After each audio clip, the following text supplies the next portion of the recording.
ಉದ್ದೇಶ ಇರುತ್ತೆ ಅದು. ಈ ಅಬದ್ಧಗಳನ್ನ ಪ್ರಸಾರ ಮಾಡ್ತಾ ಇರುವಂತವ್ರು ನಿಜವಾಗ್ಲೂ ವಿಷಯನ ಒಂದು ನಡೀತಾ ಇರುವಂತಹದ್ದು ಬಾಲರಾಮನ ಬಾಣ ಸ್ಥಾಪನೆ.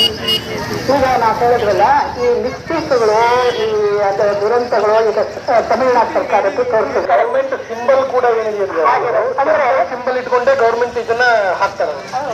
ಇದರಲ್ಲಿ ಒಂದು ಡಿಸ್ಕನೆಕ್ಟ್ ಆಗ್ಲೇ ಹೇಳಿದ್ರು ಲಿಂಕ್. ಇದರಲ್ಲಿ ತುಂಬಾ ವಿರೋಧಿ ಶಕ್ತಿಗಳು ಕೆಲಸ ಮಾಡ್ತಾ ಇದೆ. ನಾವು ಅದನ್ನ ಇಲ್ಲಿ ಹೇಳೋದಿಲ್ಲ, ಆದ್ರೆ ಹೇಳಬೇಕಾಗುವಂತ ಪರಿಸ್ಥಿತಿ ಬರುತ್ತೆ. ಯಾಕೆ ಅಂತ ಹೇಳಿದ್ರೆ, ಇವತ್ತು ನೋಡಿ, ಪ್ರಜೆಗಳಿಗೂ ರಾಜನಿಗೂ, ಇವಾಗ ಸರ್ಕಾರ ಅನ್ನೋದು ಪ್ರಜೆಗಳು ಚುನಾಯಿಸಿದಂತಹ ಒಬ್ಬ ಪ್ರತಿನಿಧಿ ಆಗ್ತಾನೆ.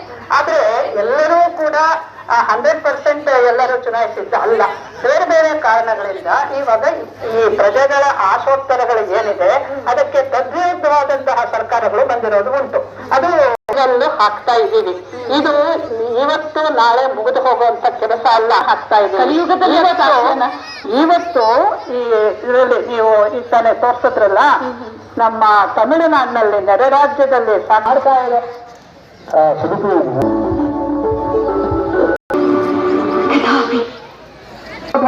ಇವೆಲ್ಲ ತಕ್ಕ ಮಟ್ಟಿಗೆ ತಗ್ಗಿ ಆಮೇಲೆ ಎರಡು ಕೂಡ ಎದುರಾಗಿ ಬರ್ತಾನೇ ಇರುತ್ತೆ.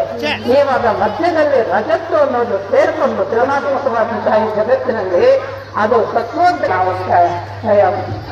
ಮೊದಲನೇ ಅಡಿ ಇಡ್ತಾ ಇದ್ದೇವೆ.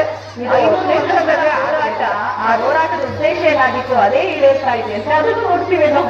ಖಂಡಿತ ಅದು ಭರವಸೆ ನಾವು ನೋಡ್ತಾ ಇರ್ಬೋದು, ಆದ್ರೆ ಅದಾಗತ್ತೆ ಅನ್ನೋ ಒಂದು ಭರವಸೆ ಅಂತೂ ಇದೆ. ನಾವು ಹೋಗುವಾಗ ಆ ಭರವಸೆ ಇಟ್ಕೊಂಡೆ ನಾನು ಹೋಗ್ತೇನೆ. ನನಗೆ ಬಹಳ ಸಂತೋಷ ಆಗಿದೆ ಈ ವಿಚಾರಕ್ಕೆ.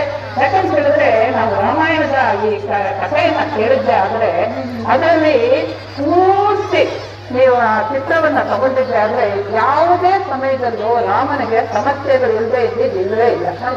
ಇನ್ಫ್ಯಾಕ್ಟ್ ಸಾವು ನೋವುಗಳನ್ನ ತುಂಬಾ ಅನುಭವಿಸಿದವನು ರಾಮ.